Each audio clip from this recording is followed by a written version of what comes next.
Thank you, Nate, and thank you to everyone that's taken some time to be with us tonight. I was joking with a few people outside. If I see people falling asleep, it's going to actually put me right at home because I'm going to feel like I'm giving a lecture at school. So, or if you get up to leave, I'm going to assume you're going to Paddington in Peru, somewhere across the hall. So, no, seriously, thank you so much, and I'm extremely happy that Michael's able to join us from LA.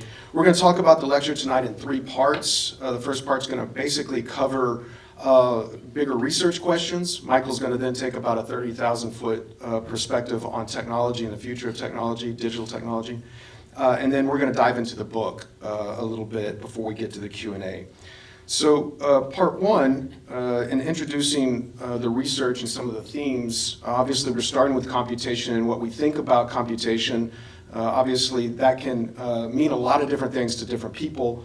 What we are deriving from that is its application within computers and its way of thinking about processes as it relates to digital applications and events, hardware and software. And I think when we started to talk about the book coming into existence, we recognized that there were a kind of level of amnesia about forgetting the things that had happened in the preceding generations. So we understood that we were constantly looking for levels of innovation, but that was built on the shoulders of true innovators, right? That there were people that had started so much of what we now count on, but we weren't remembering necessarily that trajectory, and without that we weren't properly equipped in order to make decisions as we move further into specificity of where we are today. And then the other thing is that we recognized that there was a unique opportunity to take what had been very discrete moments or episodes that had been described, researched, written about, but there was not really a text that looked at that from an overarching standpoint. How could we stitch or link a lot of these episodes together from the ways that we work through analog to then digital applications that changed the way we thought about professional practice, to the introduction of new hardware, robotic fabrication, all the way to AI. And then lastly, one of the themes was, and we stayed up front, we're not historians. We're giving our chronicle, our understanding of our own experiences through a lens of what we have seen in some ways firsthand, which probably dates us a little bit, I'm aware. But it certainly gives us a way of approaching the text that allows us to talk about this, as we state, episodically, right? It moves through these kind of episodes and how they're connected. And in that, we're able to kind of, I think, provide an up-close vantage point, and also, in many ways, was the lens by which we then went back into the research that we did.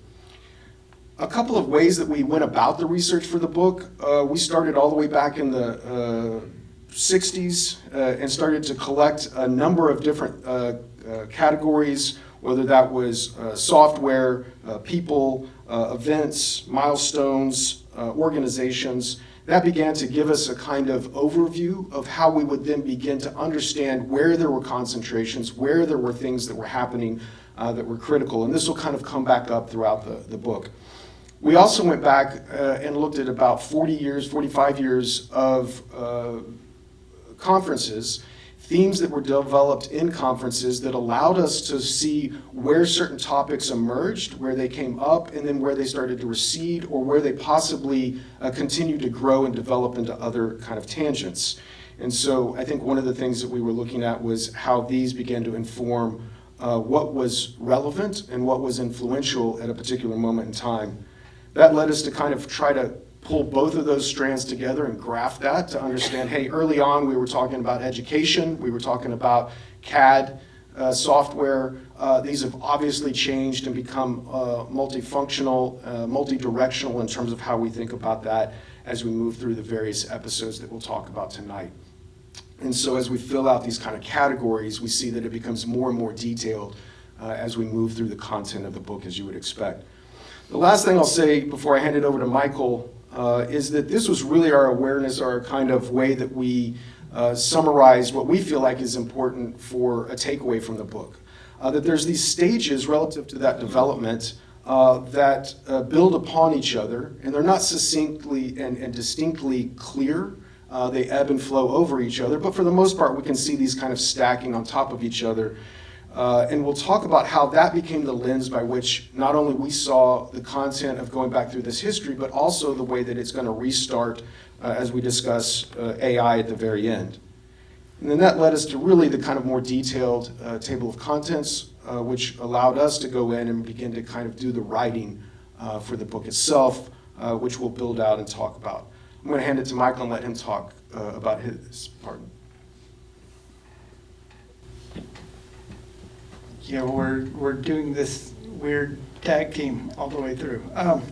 So this section is just a little 30,000 foot perspective that was kind of thought about after the completion of the book. And I just want to talk a little bit about the kind of computational technologies and how very new relatively they are, and this timescale of what we wrote about within the larger technological development that has been going on.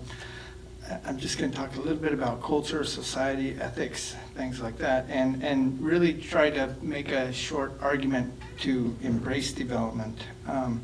So I think one generation ago, really, when a lot of us were just growing up, there were few computers, no smartphones, no robotics.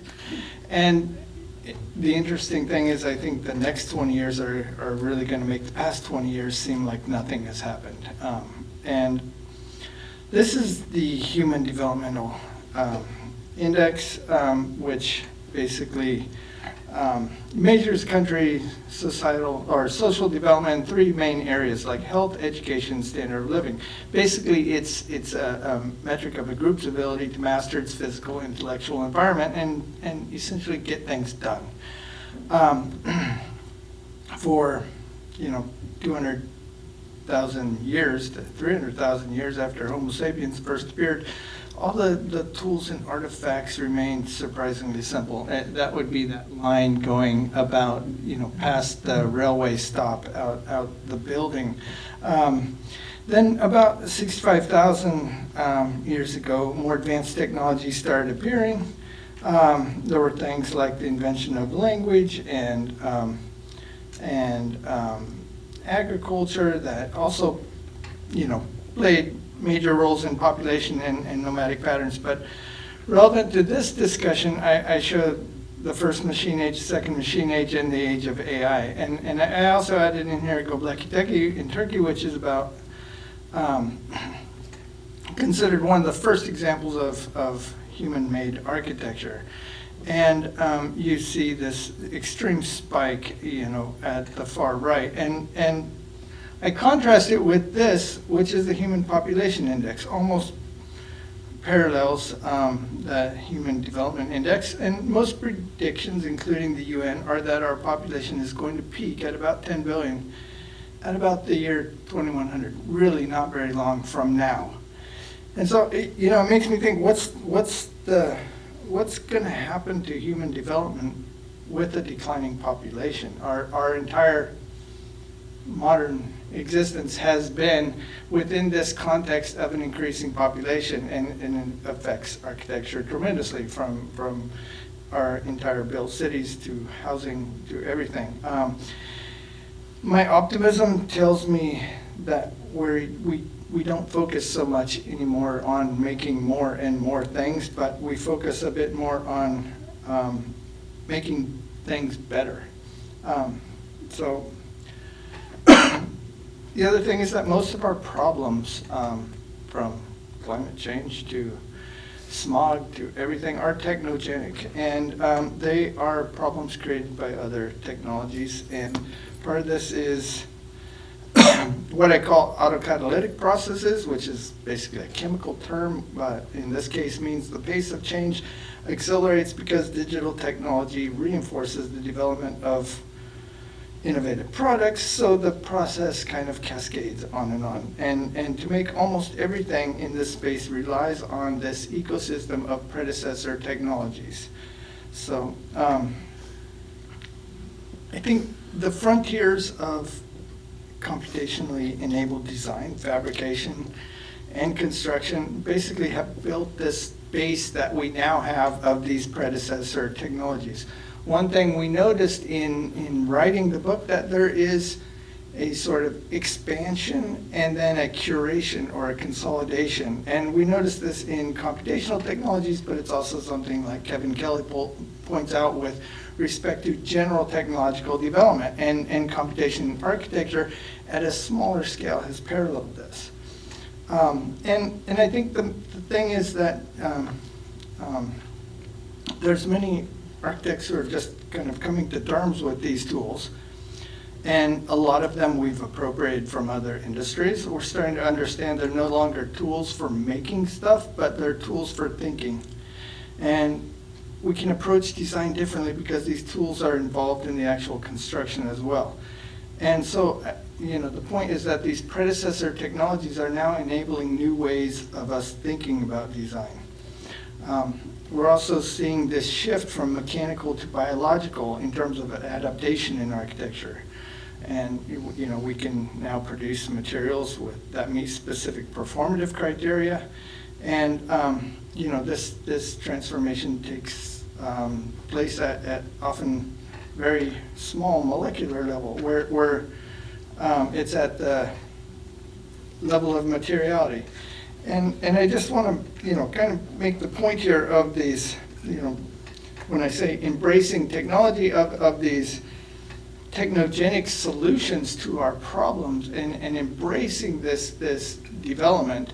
And I think about the light bulb. We had kind of major problems with all of our incandescent lights overheating buildings, and we over-engineer our MEP systems to compensate for it. And then the technogenic solution is that of the LED light bulb, which rather than using our lights less, we use our lights the same, but we invented the LED, which has 80% greater efficiency. 95% of the energy is in light now, not in heat. And there's all of these kind of great examples for technogenic solutions for the problems that we've created with technology. Another thing is this age of calm technology, which is really here, which is technology kind of receding to the background of our lives. And there's this move towards kind of ubiquitous computing, where there's just in this room there's so much embedded computation that we kind of don't think about it anymore. That kind of might be a definition of technological success when we don't have to think about it anymore, and it fades to the background of our lives. A subtle but important shift has going to take place about these kind of issues of social and cultural aspects and how we control our environments. Of course, Brad's going to talk more about AI, but AI, these are the topics from the recent TED conference. Basically, there's not AI, but there's many, many AIs very specifically for many different things. I think, the other thing about our environments that is starting to become concerning is ethics. We have adaptive control. Does it change our behaviors with how we use our buildings? Do we have cognitive atrophies? Think about our ability to memorize a 10-digit phone number now has atrophied because of our use of technology in different ways. And probably most importantly is that of privacy. And there's kind of no end to tracking, self-tracking, co-tracking, tracking by governments, tracking by businesses. There's no end in sight. And yet there's this direct relationship between the benefits of our systems within our buildings and our cities and the information that they have about us. And there's some examples is health data, our shopping data, and our navigation, right? All this data. And there's this interesting generational acceptance or understanding the trade-offs and still accepting it. Today, I think we've come to embrace every new technology with the promise, and it's perhaps illusionary, of convenience, but for the most part without the fear. Brad's going to talk a little more about AI, but it's really profound at this point. I think, the only point I want to make with respect to AI is that, it really does more than anything is perform tasks that still need curation by designers and by architects. Lastly, I just want to say the ways in which we interact with our constructed world are going to be more profound when AIs become more specialized and embedded into everything.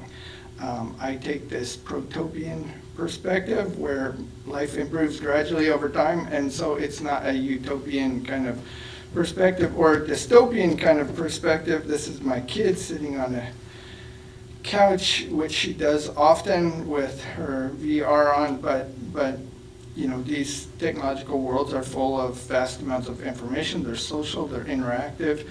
They're creating this techno-literacy that eventually we're only going to understand through use. I'm like a strange father who completely embraces it and allows it because I'm curious to see where it's going to go. And so I think there's the Copernican revolution that humans are not the center of the universe. There is the Darwinian revolution that we may be distinctive, but we are still animals. And the coming cybernetic revolution where machines are emergent that can share our abilities to use language and offer new capabilities. So basically, the cybernetic world is a world that, more importantly, enables us to think differently in the future. So now I think we'll just start with the book, and we already saw this table of contents, but it begins with this kind of prologue of essentially 4,000 years of context, beginning with kind of, I don't know, many different areas of how we made our built environments in the past. And there's, this is essentially before computation. So we essentially made this a prologue rather than one of the episodes. And it kind of covers a brief history, how we worked in the past, and outlines the birth of computation. And this is probably the first example of a drawing, which is Gudea in 2100 BC. And at this point, while there were some notational systems in the form of text, models, templates, stuff like that, they all implied or required the architect to be on site to communicate design intent. And nearly 3,500 years later, Brunelleschi designed and built the Duomo in Florence. At this time, there were no adequate means of representing something this complicated to build. So his on-site direction as the master builder was essentially to this being completed. He believed that essentially the architect should control all aspects of the building project, and it couldn't be executed without the architect. Counter to this was Alberti's, who was a Renaissance intellectual. He believed architects should be designers, not builders. And he pointed out that architects should use common types of orthographic drawings and plans, elevations, sections, all these things that we kind of still live with today. And this was kind of the birth of this like unprecedented notational standardization. And we're going to see that computational tools kind of tend to facilitate this oscillation between this relationship of the architect and the builder. And then, so we have this, by the 1500s, a fairly established set of tools for communicating architectural intent through notation. And then there was this emergence of reproduction, which was kind of an interlude between the initial drawings and that of modern architectural computation. I can't really cover the history of computer without understanding a brief overview of computing. and things like ARPANET and TCP/IP protocols, which were foundational to the internet and the World Wide Web, ultimately. Much of the computational developments relative to architecture began with like some kind of pioneering idea, even a prototype, and then this massive time lag before they could be practically influential. And there's a lot of this in terms of things like AR, VR. There were these early prototypes like the Sensorama. There was all of this stuff towards like, interactive architecture or adaptive buildings with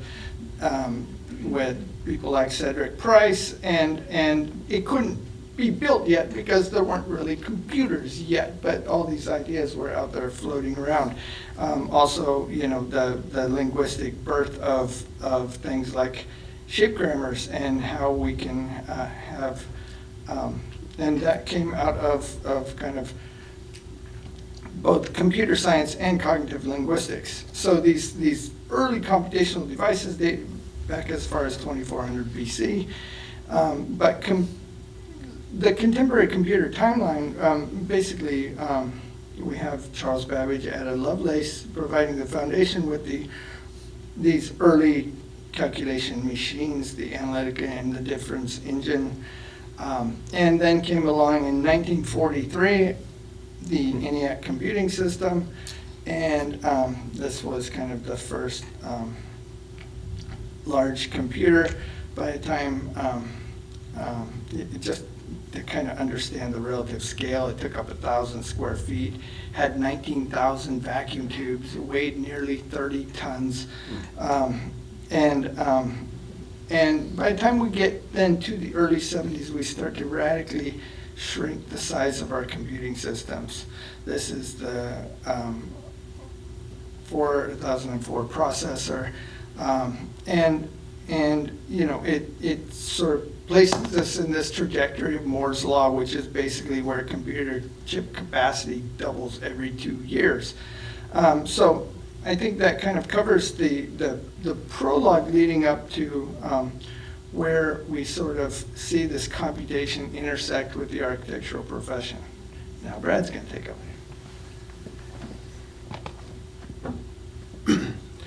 So computers are really big. We're drawing and making and designing in a lot of different ways. And the computer field is wide open in terms of the way that we're thinking about that. But it's also an age of optimism. It's an age of kind of change in the way that we're thinking about what we can do as a society. And so it matches a kind of technological moment in terms of where we begin to look and how we begin to work, right? And so Kennedy's challenge in terms of how we're going to not be in space but go someplace in space, and we're going to land and do all these things, matches a kind of optimism and drives a level of thinking about the way that we're going to work with the technology in various fields. There's also at this time research concentrations that really do a lot to advance technological innovation and things that are created. So Xerox PARC, some of you may remember, we used to call copying Xerox machines. It's the same company, but early on they were using their research entity for Palo Alto Research Center to do things like develop laser printing, the Ethernet, the mouse, the first really personal computer, and then graphic user interface were all parts of what came out of this research center. And then, of course, you can't be in this kind of moment of time and not understand the importance of the personal computer, which is essentially putting Mark Wisner's idea of ubiquitous computing in a first big step, right? That how are people gaining access to this technology, and what does this mean? Certainly we have Gates and Allen, Jobs and Wozniak, but there's a moment here where all of a sudden this coalesces in the late 70s, where what's called the 1977 Trinity makes its mark The first computer we had at my home was the one on the far right, a TRS-80, in order to then do DOS programming, COBOL, Fortran, things like that. But this was readily accessible, and it took on a whole kind of era where people would begin to tinker and toy and modify and change the way that they were using their technology, digital technology computers at home. We kind of end this episode, and we're going to see that the time periods get shorter and shorter because the level of transformation is happening faster and faster. But this is really where we kind of collect what we feel like are some of the key pioneers, right? We look at Ivan Sutherland's contribution in terms of Sketchpad, Morten Hellig that Michael's mentioned, Nicholas Negroponte in terms of architectural research that we'll talk about in just a moment, Thomas Hanratty, who really creates CNC in the programming language that's important for that in the car industry, but brings that in and is adopted much later in terms of CNC influence in architecture. And then people like Chuck Eastman and Bill Mitchell, who really kind of bookend the way that we think about the software that is still relevant today, and then someone who really frames up architectural digital theory like Mitchell out of MIT in the late 70s and early 80s. And of course, all of this is against the backdrop of things that Michael just mentioned that are happening and that set that context in place for us. So by the time we get to the 80s, we are beginning to ask questions of how is this translated into what we do, right? What we do as an architecture profession, as academics, how we teach, the way that we approach that.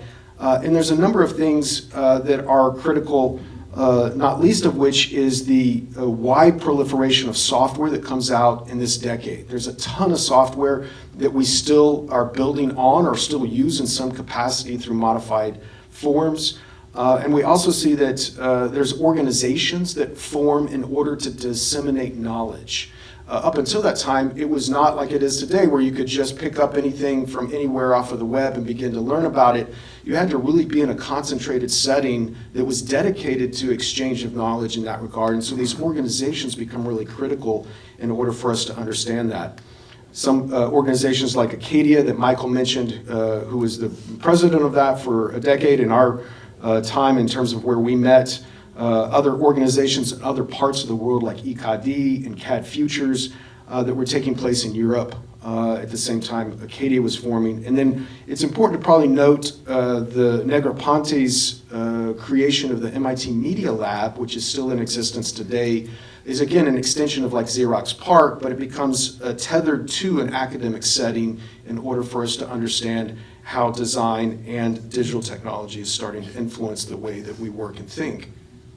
Hellig's invention of VR and AR starts to take on certain kind of iterations and manifestations. The data suit on the left, and then NASA's use of that on the right. And so in some ways, it's taking a kind of broad-based exploration of moving that technology in and around and on our body. And then how we interface with the technology is something that NASA really starts to concentrate on and advance. We're going to see that periodically throughout this time frame that there are external influences that really kind of jolt or direct the ways that we're working and thinking. So sci-fi really takes hold at this moment. Books like Neuromancer by William Gibson or Hackers by Stephen Levy really kind of set the tone for this, but sci-fi really takes off in terms of how we begin to think about what it would mean to introduce this into our everyday lives or the future lives that we are aspiring to or running away from. We mentioned Eastman a second ago, but we see that the decade of the 80s up until the early 90s is where we start to see building information modeling created, something that in the profession you're using a lot. You're probably most common software that people go to has its point of origins all the way back into the early 80s in terms of Chuck Eastman and Jonathan Ingram's contribution. And then, of course, AutoCAD, which is put out by Autodesk and formed in the mid-'80s, really becomes what we call the kind of 800 pound gorilla in the room. It begins to start a tour de force in terms of software that will change and transform the way that architects are practicing, the way that they're creating representation instructions for the buildings that are being built are now all being taken through a kind of digital lens. So much so that we see this by the end of the 80s becoming something that's popularized in terms of how it's being marketed, how it's being taken out to the general public.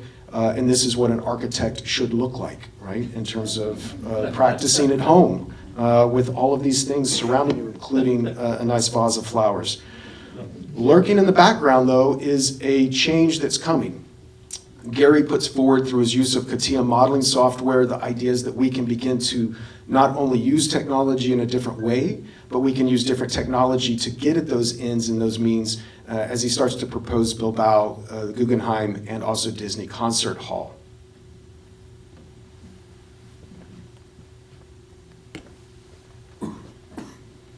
It makes me so nostalgic.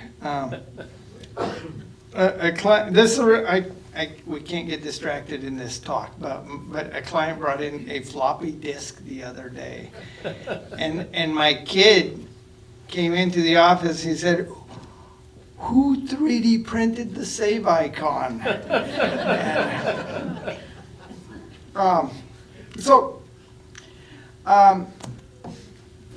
Episode 3 is pretty interesting. We made the episodes after we were done. We sort of found these dividing points. And episode 3 marks this kind of critical time that we call appropriation. And this is a lot of appropriation that the professions start to take from other professions. And again, there's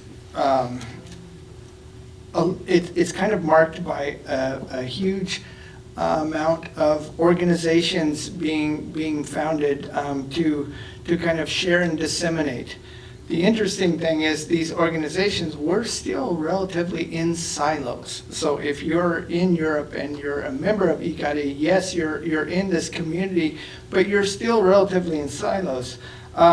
It also marks this second wave of tons of influential software that was specifically made for the profession. And also this kind of second development of ubiquitous computing. So like I said, given the pervasive nature of the internet in 2025, it's hard to remember that the first web page didn't even exist before 1991. And at this time, nearly a third of U.S. citizens had access to the internet, but it was really only 6% globally. And dial-up connection speeds were just terrible. Downloading a file with images was like I was in grad school at this time, and downloading a file with images was just this like unbearable, kind of isolated, time-consuming endeavor. So that's what I mean about them kind of existing in silos. But there still were these silos that were really important. There was Autodesk University that was born in '93. There was also smart geometry, and there was design computing and cognition. There was also, it was about a decade after the founding of Acadia and ICARI, these academic organizations in computation and architecture that came, SIGRADI and ASCAD that kind of coalesced this international community or international representation of computation and architecture. And so, getting back to what Brad was mentioning with Gary and others, there was this kind of appropriation of software as well. This is Boeing 77 on the right is the first commercial aircraft designed entirely by computer in 1992 to 94. I just point this out because it brings up one of the more famous stories of this appropriation with the Office of Gary and Partners trying to build the fish sculpture for the Barcelona Olympics.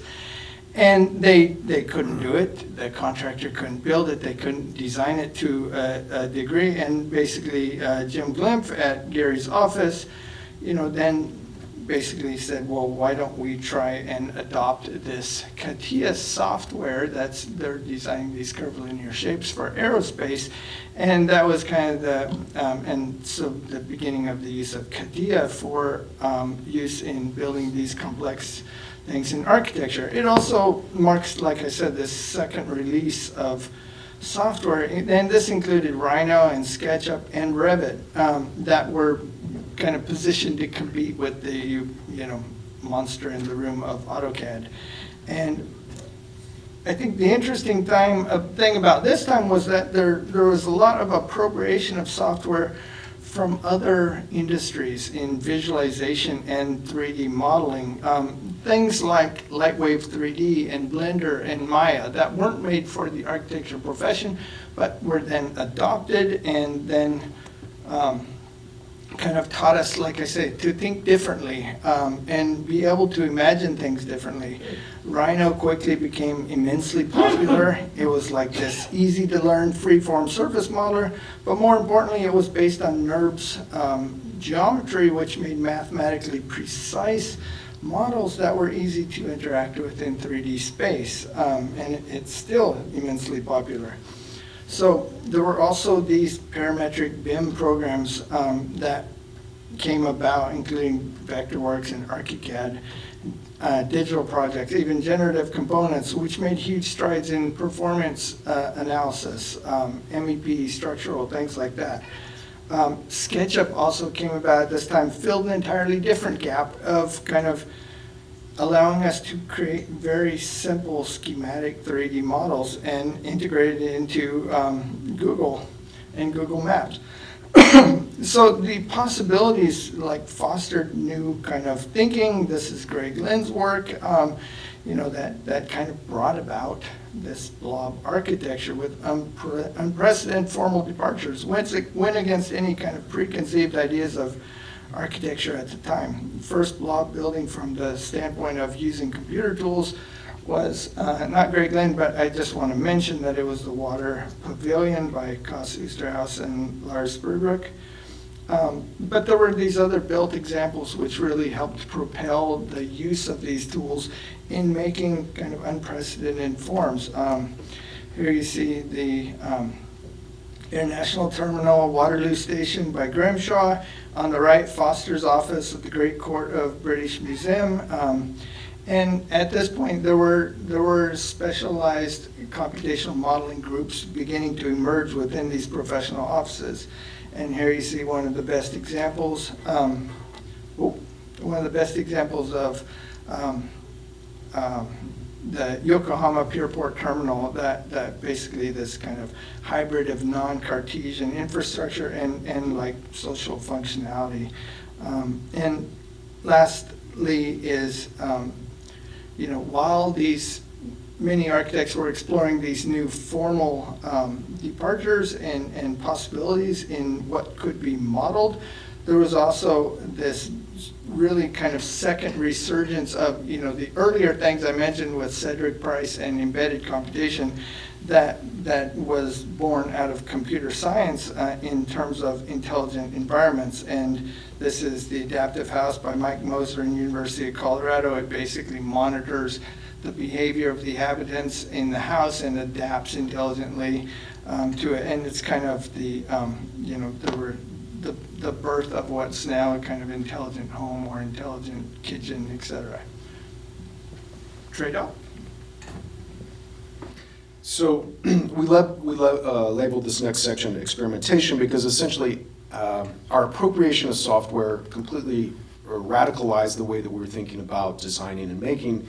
And what we'll see is that there are a lot of influencers and people that are starting to cultivate a way of working, kind of like mad scientists, right? They're taking on certain ways of exploring, examining, and changing the way that we think about the use of software and the use of hardware in that regard. So there was a whole proliferation of books that were highly specialized in terms of this that came out at this particular moment, some of which you may have on your bookshelf. And were important, especially as we started to think about digital fabrication. There were also competitions that started to take place that became highly influential. In this instance, the PS1 competition that started in the late 90s was examining by this proposal by Shop the use of serial section. And then just 3 years later, we see a refinement of that methodology in another competition-winning built proposal by Alvin Huang and Alan Dempsey in 2008 that really take on this kind of serial cut in order to make this geometry as it comes together in this temporary pavilion. It was probably Occam Mingus and Jan Kippers, as they formed the Institute for Computational Design in Stuttgart, that really had the most kind of global influence. We see these pavilions, and they're still doing this today, in terms of examining new ways of making with materials, and the use of kind of what we'll call computational fabrication really had strong roots all the way back to this point in the mid-2000s. As we said, it's important to track some of the things that were changing the way that we worked, communicated, and thought. Obviously, there's a proliferation of search engines during this time, as well as social media platforms. The Pew Research study said that by 2005, the decade that follows, we move from a level of infiltration of this type of technology from 7% to 65%, right? It's hard to remember a time when things like this didn't exist. Right? It's hard to think back that it's really 2007, just under 20 years, that this has been in existence, but it really becomes absorbed into everyday culture. Our architecture started to take a level of refinement in terms of how it was thinking about structure, materiality, working with manufacturers that had this specialization. And so we see here things like Herzog Demeron's Bird's Nest in Beijing, Office Dawes work in Shanghai, and then we see Zaha's proposal in Michigan. And then later on, we see further examples of that. One of our very own in terms of the Perot Museum looking at precast in 2012. At the same time, the Barclay Center by Shop were kind of important contributions in terms of how we were taking certain big steps about what we were making and how we were making. I will say, I think at this moment though, the profession had not really figured out how to monetize this in a highly successful way. We were still developing ways to introduce this into the kind of bloodstream of the professional practice. At this moment, also we'll see that fabrication takes a kind of big leap. The use of robotic fabrication in the way that we're exploring things academically and ultimately in manufacturing applications becomes critical. There's a global group that's formed in terms of RobArc that really extends this conversation in a lot of different directions. And then other software that, like Grasshopper and like generative components, that really ask us to think more like programmers and less like artists. And then we see that that's paralleled with performative-based software, like what we see here on the right with Ecotech and Vasari. There were a number of folks that took these opportunities to create new styles. Patrick Schumacher introduces the term parametricism at this point, and 2010. And we also see folks like Tom Lipscomb and Hernan Diaz who start to stylistically create a different language in terms of how they're working and what that means in terms of space and architecture in the built environment. There's a number of important technological hardware advancements. The Arduino and the Raspberry Pi allow us to take the things that we're working with and bring it into everyday applications, like how we make immersive architecture or architecture that's informed by the body's interaction with it. A great example of that would be Philip Beasley's work, who has been working on interactive environments for all of his career, to the point that that extends all the way to what we wear, right, in terms of how that architecture, so to speak, takes on a kind of level of interactivity and the way that it's working.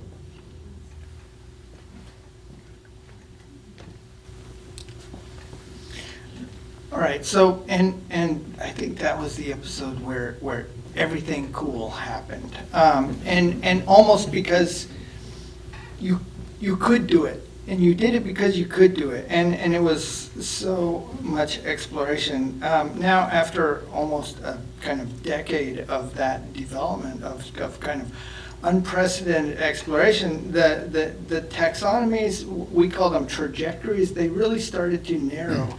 In part looking back on that context of exploration, and in part looking back at kind of a contemporary world that had a new kind of contextual curation. Not many novel tools are developed during this episode. It was a time when the tools really began to be used in much more rigorous and, I don't know, more meaningful ways. Methodologies became much more substantiated based on various tracks of exploration, things like material science, robotics, biology, biomimicry, even heritage. So there was this secondary level of focus. And in contrast to kind of the image-based like dissemination that was out there, there was also this time where these silos became not silos anymore. And it happened because of QMIDCAD coming into existence, which basically this fully open access cloud-based repository of all the research that has happened even historically in computation and architecture. It's now available for anybody to access for free.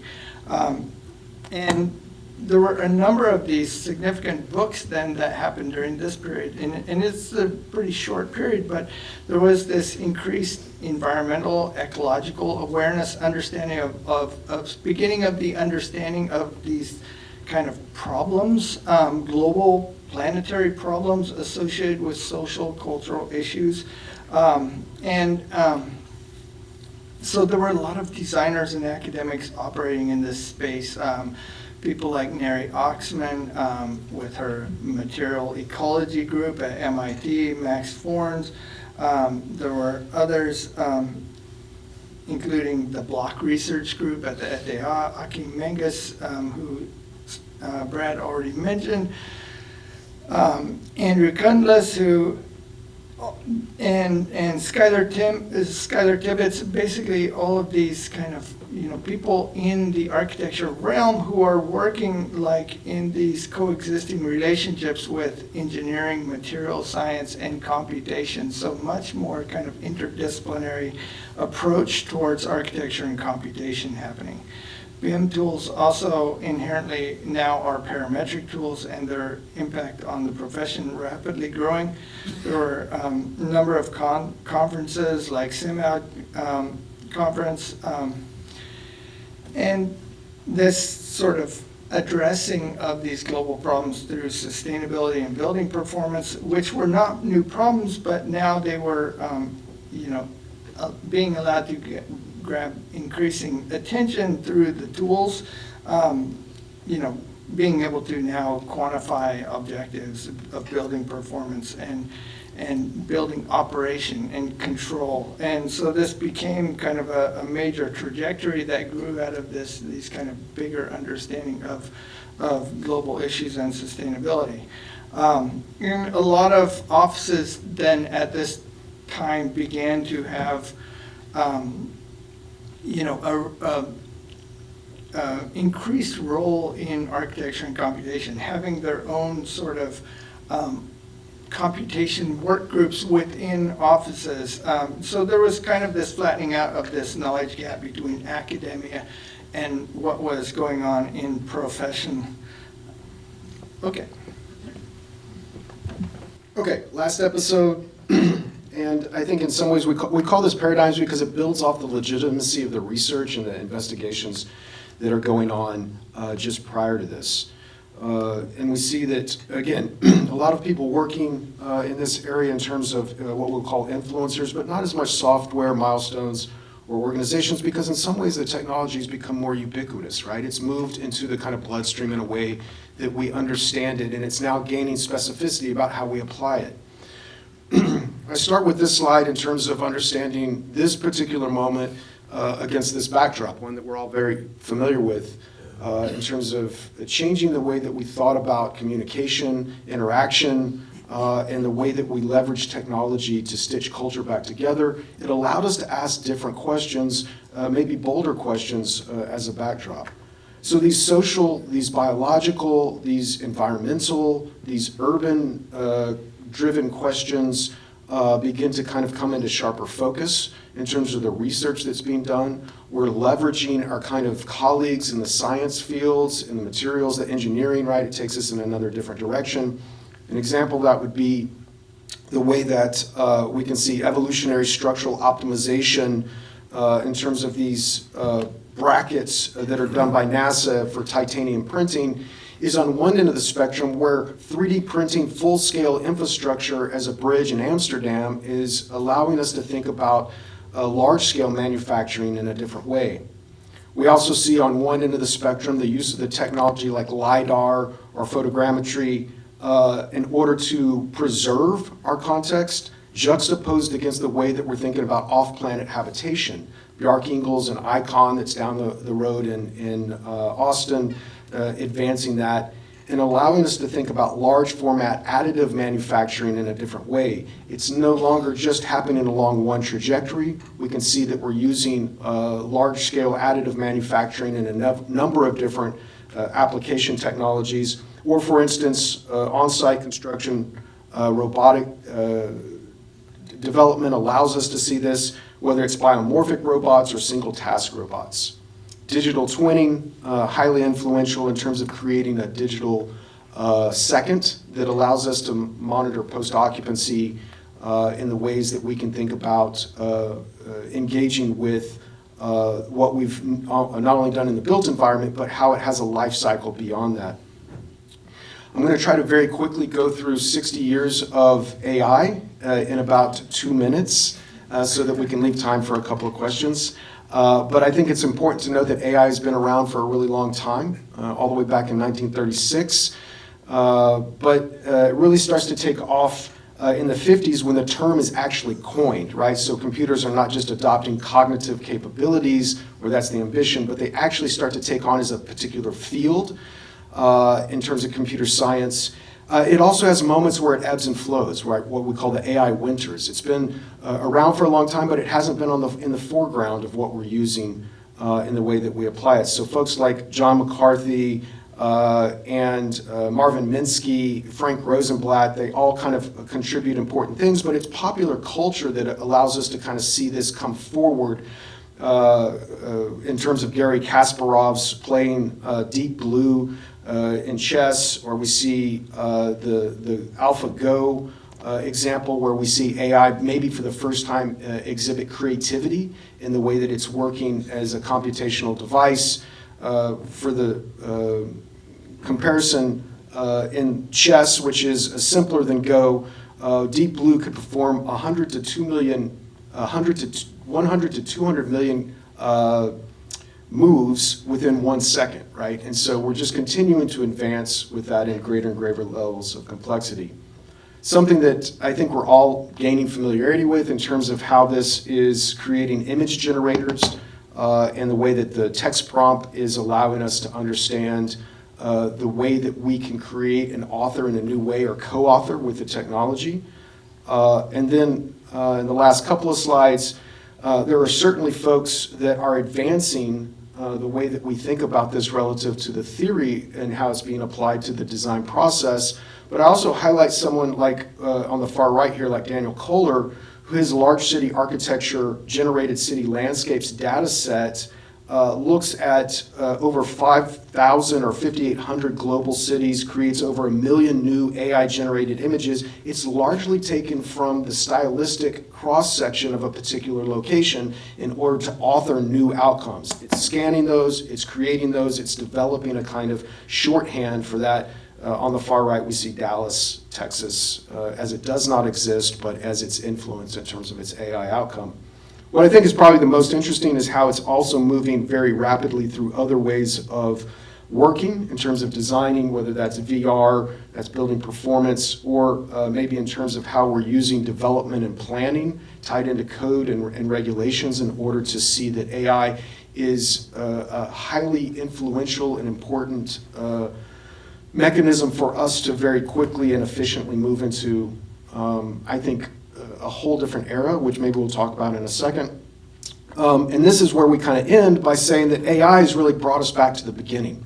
So if AI, and the reason we kind of set it aside is that we see this cycle kind of coming back into play, right? We've moved through a kind of context. We have those that have certainly been pioneering within the field. And now we're finding moments and ways that we're translating that into the way that we work as designers in the profession. So with that, I'm going to invite Ron up in 30 seconds, and we can see how many questions we get through. I mean, we have 30 seconds, I guess, but come up now. So. Good. Yeah, all good. All right.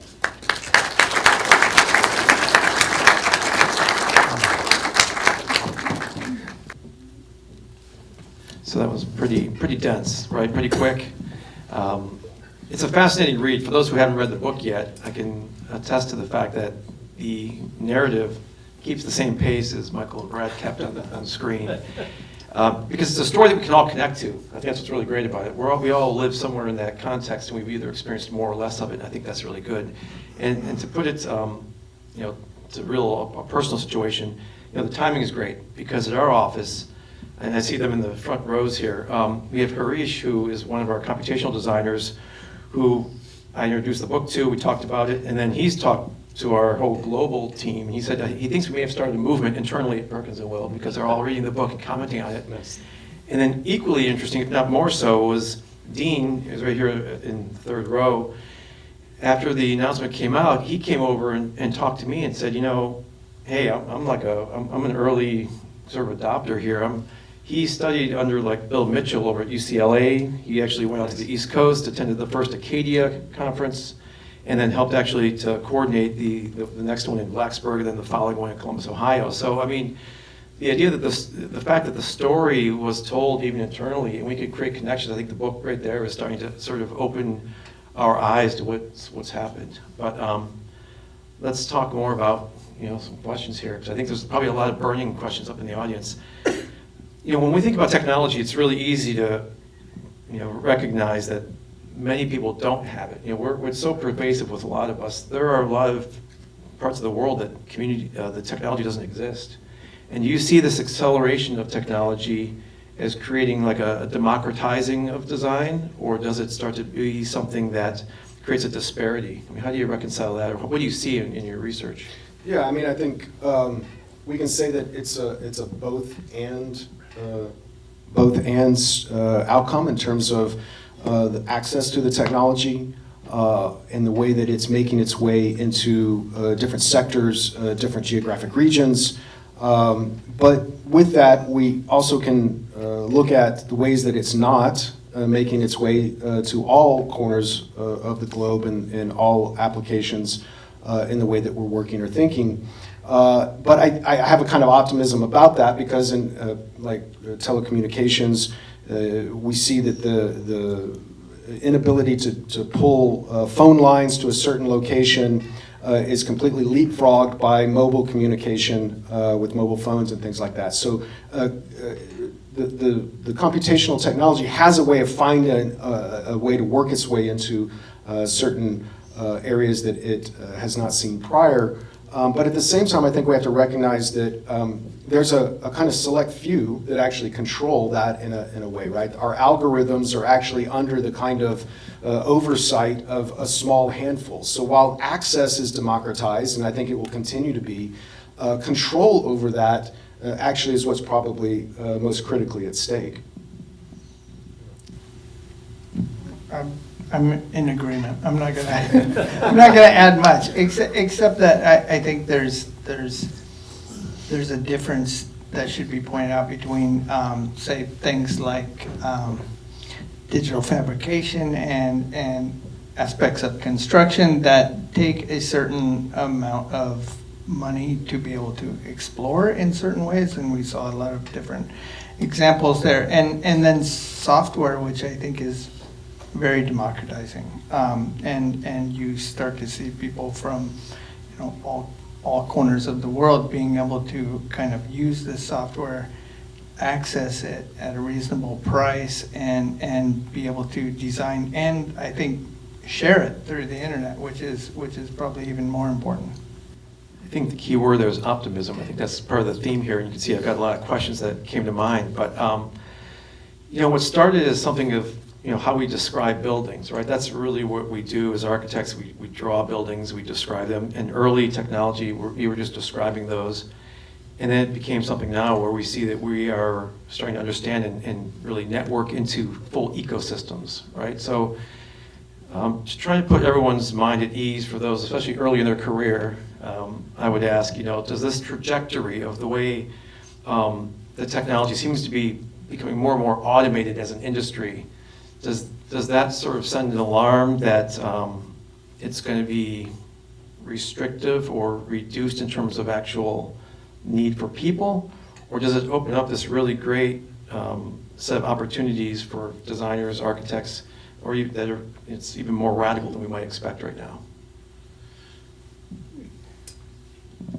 So I think ending with the idea that we're in a moment of translation, there was a similar moment where when AutoCAD came about, there was this big kind of question mark of how will this erase the people that were drawing by hand, how will this kind of negatively impact it? And so I think it's predictable in a way that we're asking the same kind of questions.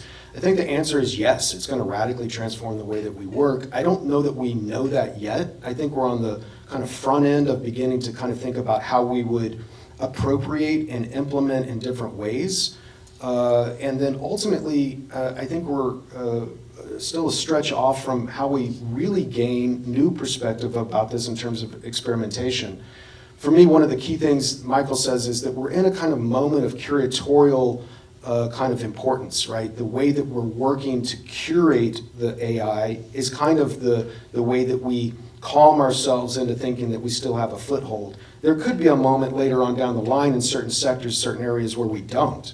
But again, optimistically, I would say that I think the cycle would predict that we're going to find new opportunities that emerge and open up relative to that, just as a natural part of how we think about the absorption of the technology into what we do. Yeah, for sure. I mean, it's just going to change the way we tend to operate, right? Yeah. Michael? I'll just add one thing to that. I'm not that optimistic, actually.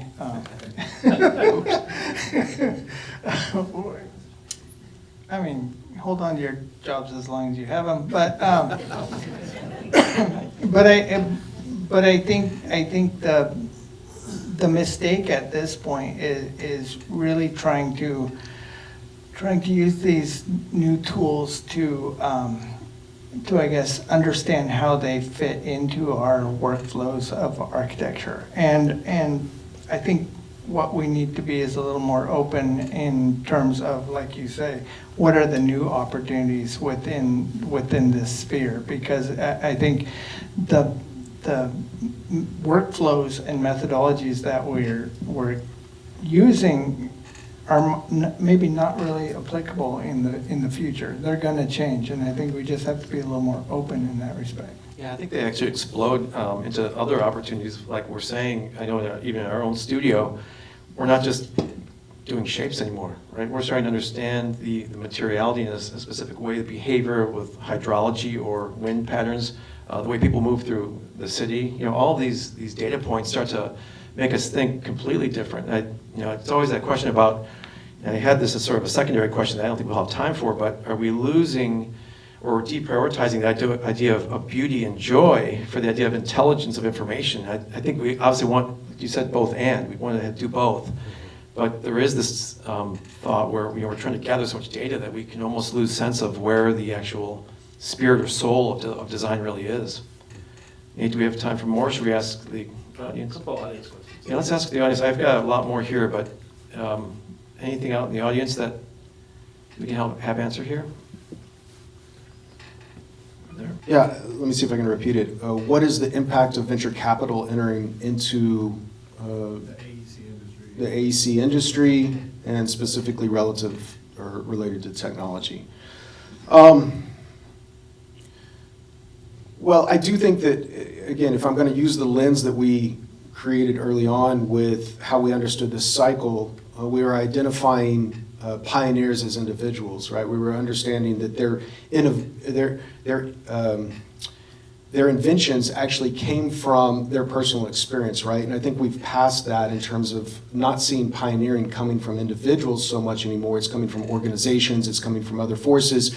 And I think inherently that draws into question what is the motivation in terms of how we begin to understand the use of the technology. I think we're overly optimistic, if I guess I could say that, if we think that it doesn't have a kind of influence in terms of how it's being developed and applied, curated, so to speak, to use that word again. But I think that we're seeing that there's a lot of forces that are hidden kind of behind that are driving that. And if we're not digging deeper and understanding how to work with that, then we're probably not fully informed about how to develop the next stage in the tool sets and the ways that we're working.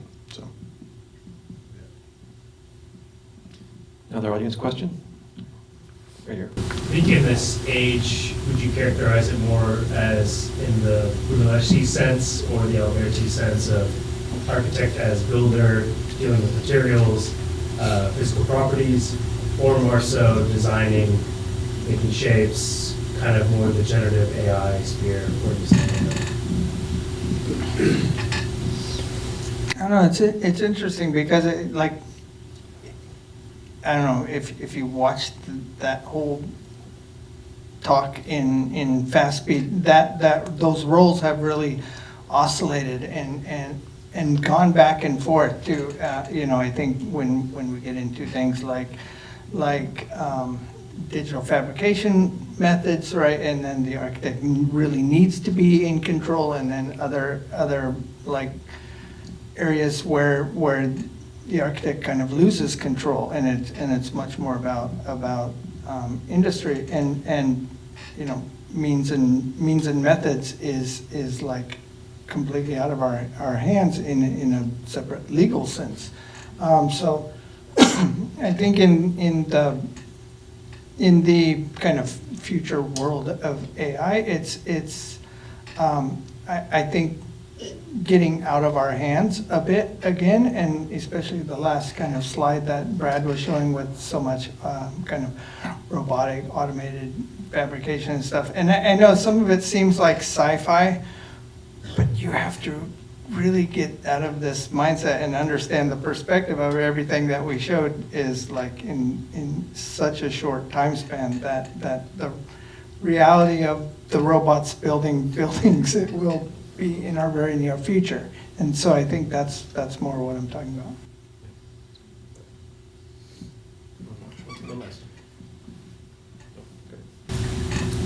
So we have like the knowledge of the history of what happened when we had computational design, and then for 10 years, for a decade, we were as human, we were just like exploring it.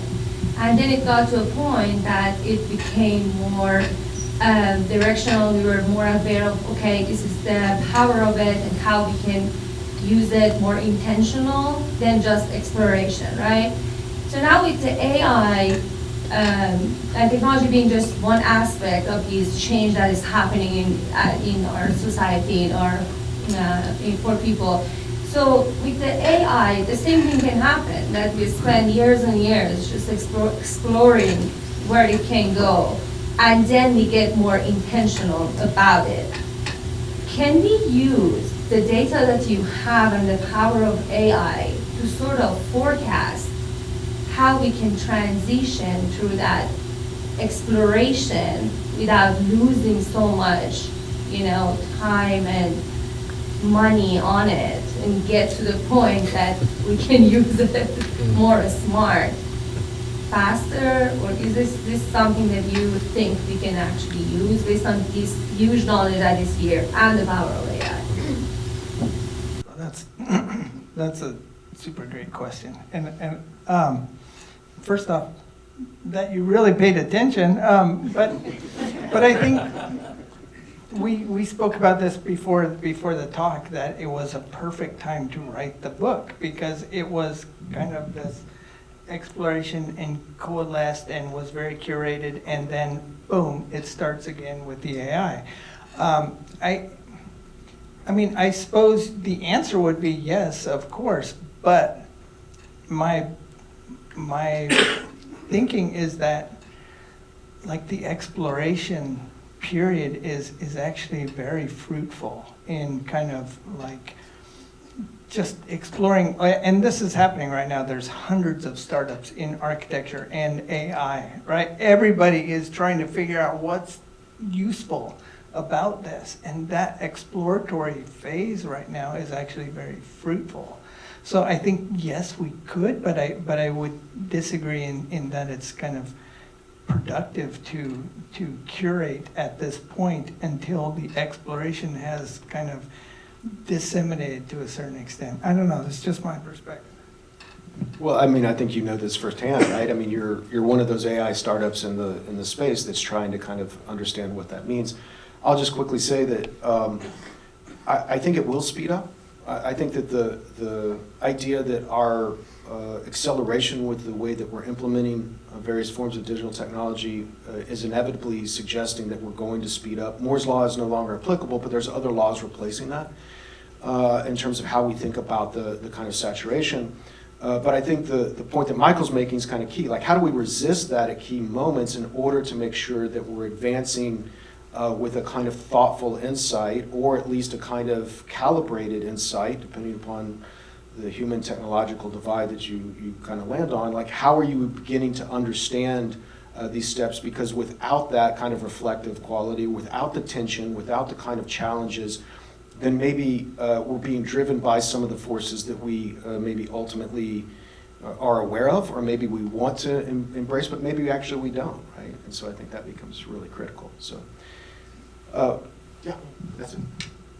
I was going to ask one last sort of wrap, and this is not a real deep question, but there's just the reality where there's a lot of people out here who are really interested in all this, and you know, some of us, you know, working in a large practice, you know, you're sort of conditioned for one software platform.